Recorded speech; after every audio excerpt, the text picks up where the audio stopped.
ভূতবাগানের কথামালায় আজ শুনবেন শৈলেন্দ্রনাথ কবি রচিত গল্প জলার ভূত। ষষ্ঠীচরণ কদিন দিদির বাড়িতে বেড়াতে এসেছিল।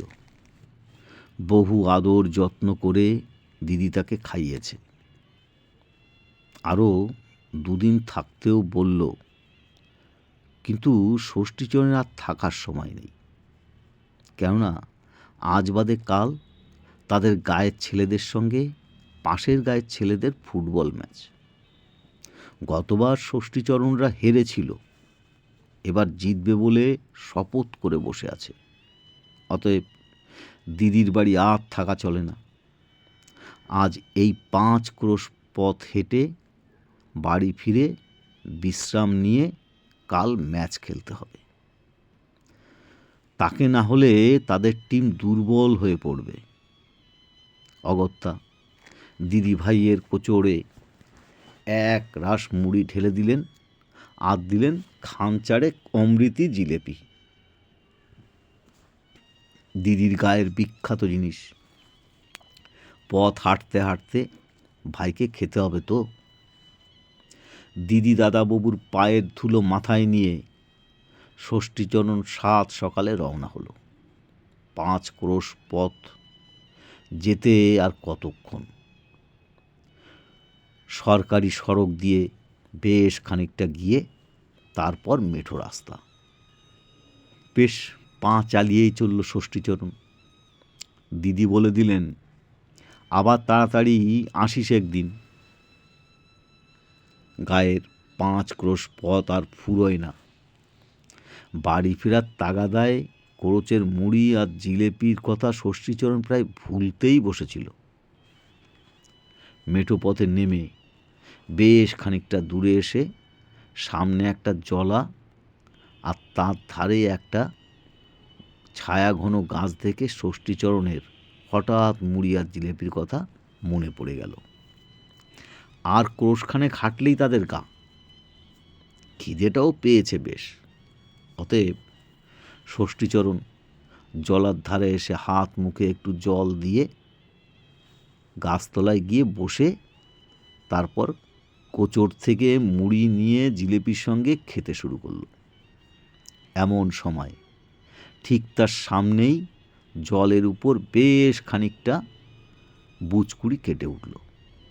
নিশ্চয়ই মাছ হবে। ষষ্ঠীচরণ উঠে দাঁড়িয়ে ভালো করে লক্ষ্য করল, কিন্তু ফুট কেটেই চলেছে। অতএব ষষ্ঠীচরণ মাছকে খাওয়াবার জন্য 2-4টে মুড়ি সেখানে ফেলে দিল। অন্যমনস্ক থাকায় খানিকটা জিলিপির টুকরো গিয়ে পড়ল সেই মুড়ির সঙ্গে।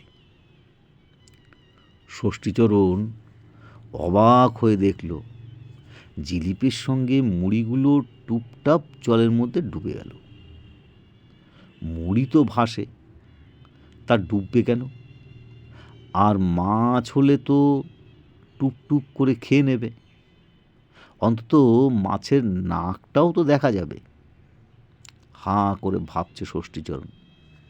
এমন সময় সেই যেখানে ফুট কাটছিল ঠিক সেখান থেকেই একটা প্রকাণ্ড চুল সমেত মাথা ভুস করে ভেসে উঠল। এই মরেছে। ষষ্ঠীচরণ পালাতে গিয়েও পালাতে পারল না। মাথাটা তখন গলা পর্যন্ত উঠে পড়েছে। কি বিদঘুটে গোপলা মুখটা। ক্যাক ক্যাক করে হেসে বলল, তো জিলেপি খুব ভালো রে, দে আর একখানা ফেলে দে। তখনও 2খানা গোটা জিলেপি ছিল। ষষ্ঠীচরণের খাওয়া তখন মাথায় উঠে গেছে। সে তখন টপা টপ 2খানি জিলেপি ছুঁড়ে দিল সেই বিদঘুটে মুখটার দিকে। মুখ বাড়িয়েই ধরে নিল সেই জিলেপি দুটো আর চিবিয়ে খেয়ে বলল, খুব ভালো, তুই খুব ভালো রে, শুধু হাতে যাসনি, এই নে। এই কথা বলে ঝপাং করে একটা সের আড়াই রুই মাছ একেবারে ষষ্ঠীচরণের সামনে ফেলে দিল আর বলল, নিয়ে যা, মাছের দরকার হলে আবার আসিস, কিন্তু জিলিপি আনতে যেন ভুলিস নে। এই কথা বলেই ভুস করে ডুব দিল সেই মাথাটা। মাছটা তখনও লাফাচ্ছে।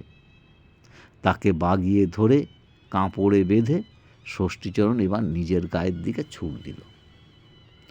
মা মাছ দেখে বললেন, দিদি পাঠিয়েছে বুঝি? তাই এখনো মাছটা নড়ছে যে রে?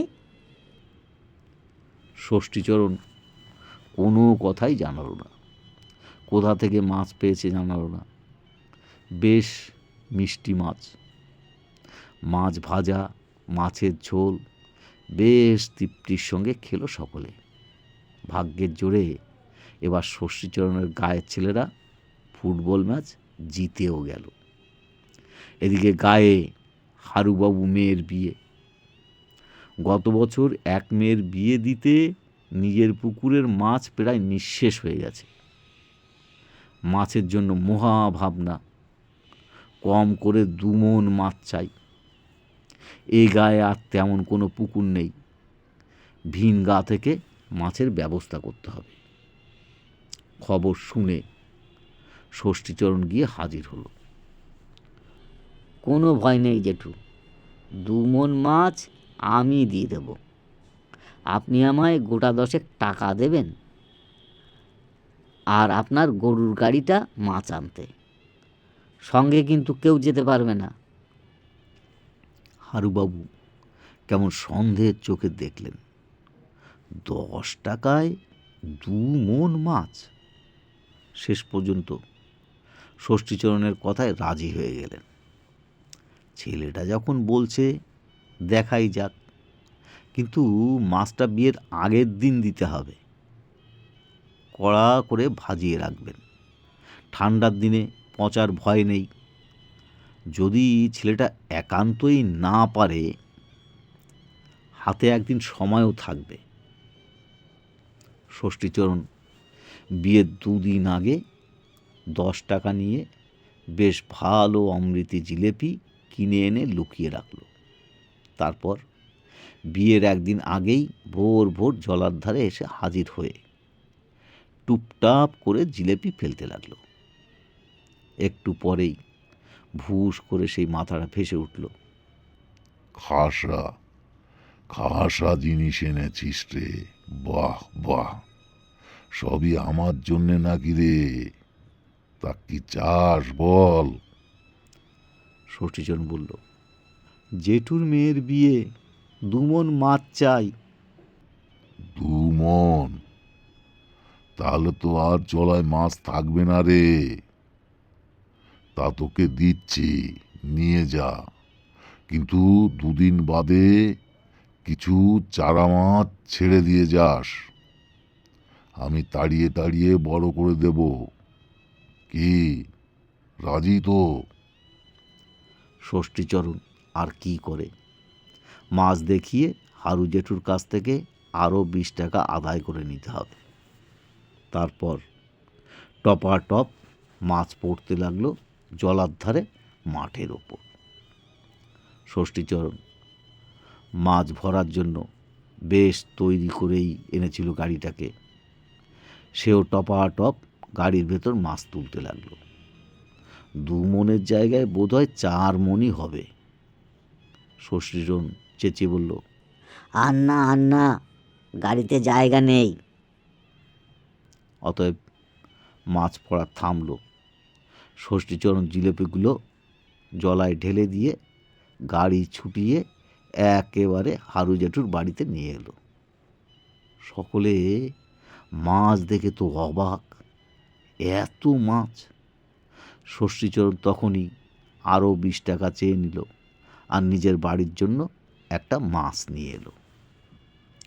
সেই জলায় জেলেরা যেত না, কেননা জলায় জাল ফেললে উঠত না, কে যেন টেনে নামিয়ে নিত। এমন করে 20খানা জাল হারিয়ে জলায় ভূতের আড্ডা মনে করে কেউ আর বড় ও পথে মারায় না। ষষ্ঠীচরণ কথা মতন চারা মাছ ছেড়ে দিয়ে এসেছিল। এখন দরকার হলে জিলেপি পেলে সে লুকিয়ে মাছ নিয়ে আসে, কেউ জানতে পারে না। মায়ের প্রশ্নে বলে, আমার এক বন্ধু দেয়। বছর ঘুরে দুর্গাপূজা এসে গেল। বিসর্জনের দিন ঠাকুর নিয়ে সকলে মাঠে ঘোরে, তারপর হারু জেঠার পুকুরে বিসর্জন দেয়। মাঠে ঘোরার অর্থ মায়ের কৃপার পরের বছর ভালো ফসল হবে।